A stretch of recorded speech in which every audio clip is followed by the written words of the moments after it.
ఈరోజు దేవుని వాగ్దానం ఆదికాండము 26వ అధ్యాయం 3వ వచనం.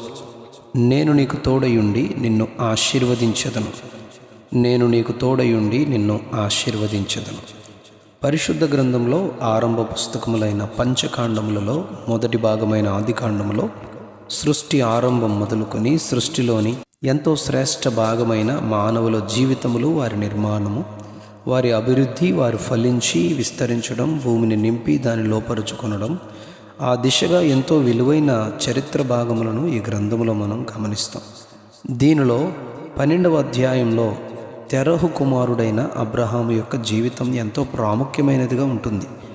దేవుడు అబ్రహామును పిలిచినప్పుడు అతని దేశమును, బంధువులను, తండ్రి ఇంటిని విడిచి ఆయన చూపించు దేశమునకు బయలుదేరమని దేవుని స్వరము విని బయలుదేరినప్పుడు అబ్రాముతో దేవుని వాగ్దానం ఇలా ఉంది: నిన్ను గొప్ప జనముగా చేసి నిన్ను ఆశీర్వదించి నీ నామమును గొప్ప చేయుదును, నీవు ఆశీర్వాదముగా నందువు అని దేవుడు ప్రమాణము అనగా వాగ్దానం చేశారు.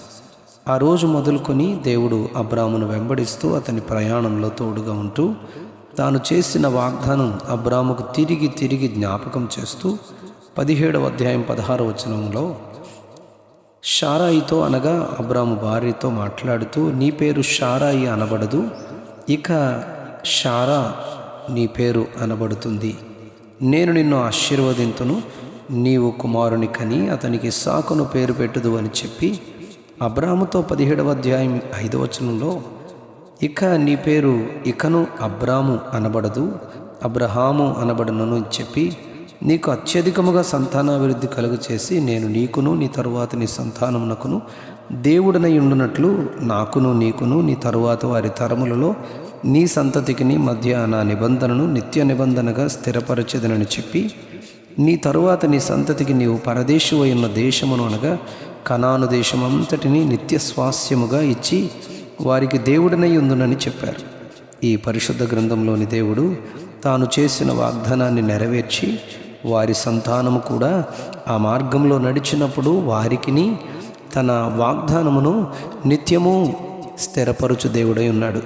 ఈరోజు మనం ధ్యానిస్తున్న ఆదికాండం 26వ అధ్యాయం 3వ వచనంలోని వాగ్దానం అబ్రాముతో చేయబడిన వాగ్దానం. ఇస్సాకుతో ఆయన ఇక్కడ చేస్తూ, నీ తండ్రి అయిన అబ్రాముతో నేను చేసిన ప్రమాణం నెరవేర్చి ఆకాశ నక్షత్రముల వలె నీ సంతానమును విస్తరింపచేసేదనని, ఈ దేశములన్నీ నీ సంతానమునకు ఇచ్చేదనని, నీ సంతానము వలన సమస్త భూలోకములోని సమస్త జనములు ఆశీర్వదింపబడుదురని కరువు కాలంలో ఇస్సాకుతో దేవుడు చెబుతూ 26వ అధ్యాయం ఆదికాండం 2వ వచనంలో నీవు ఐగుప్తులోనికి వెళ్ళక గెరారులో పరదేశివై ఉండుము, నేను నీకు తోడయుండి నిన్ను ఆశీర్వదించెదను అని చెప్పారు. ఇస్సాకు ఫిలిస్తీయుల దేశమైన గెరారులో పరదేశి అయి ఉండగా అతడున్న ప్రాంతంలో అందరూ ఐగుప్తుకు వెళ్ళిపోగా తాను ఉండుమని చెప్పిన ప్రదేశంలో ఉండి అక్కడ విత్తనము వేసి ఆ సంవత్సరము 100 ఫలమును ఇస్సాకు పొందినని ఆదికాండం 26వ అధ్యాయం 12వ వచనంలో చెప్పబడింది. దేవుడు ఇస్సాకుతో తండ్రితో వాగ్దానం చేసినట్లే చేసి ఆయన ఆశీర్వదించారు. 26వ అధ్యాయం 30వ వచనంలో ఫిలిస్తీయుల రాజైన అబీమెలకు వచ్చి ఇస్సాకుతో ఇలా అంటున్నాడు: నీవు యెహోవా ఆశీర్వాదం పొందినవాడవని చెప్పి మేము చూశాము అని సాక్ష్యం ఇచ్చారు.